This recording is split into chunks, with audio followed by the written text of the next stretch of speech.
Chamo Manuel González Ferradás, nacín o 27 de xulio do 38, e xa teño unha chea de anos.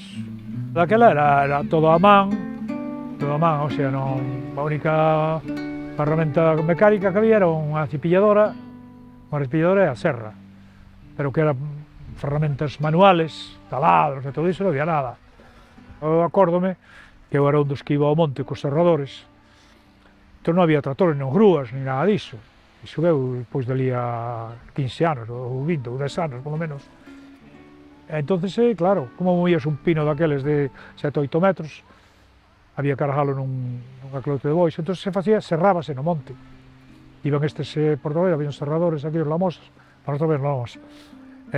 Facían as tablas no monte, e depois cargábalas e tal. Moitos non eran nidificacións, quer dicir, ti podías contratar un barco e o carpinteiro facía nunha finca ao lado ou nun albollo de calquer maneira, non era unha edificación, e iso tamén se pode ver de Purro, que onde un albollo que foi medrando conforme medraban as edificacións, quer dicir, a carpintería orixinal é moi pequena, prácticamente é un pequeno despacho e un tellado para cubrir a serra de cinta, e a partir de aí, conforme foron medrando os barcos e as necesidades, foi aumentando de tamaño.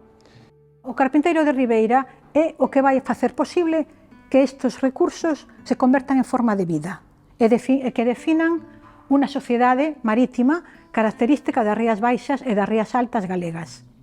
Así que é un oficio que temos que protexer, temos que conservar e transmitir ás generaciones futuras.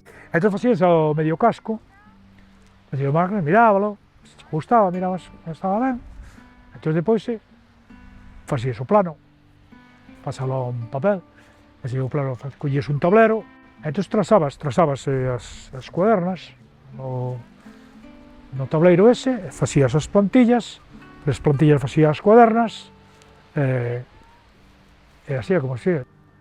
Todos son diferentes, o sea, son parecidos, están aí no mar, pero o dueño, bueno, depois conoce polo equiparando o puente e tal, non?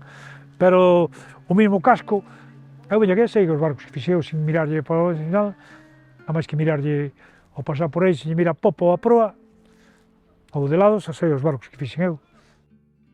Eu, por exemplo, cando botaba o barco, estaba ali, traballando, tal, era un traballo, tal, pero o sentido de satisfacción, depois de darme moitas insatisfaccións, cando chegaba ao mar, o barco quedaba ben, o sea, cando botabas e tal, quedaba ben, non facía agua e tal, joder, pois fixe unha obra ben feita, non?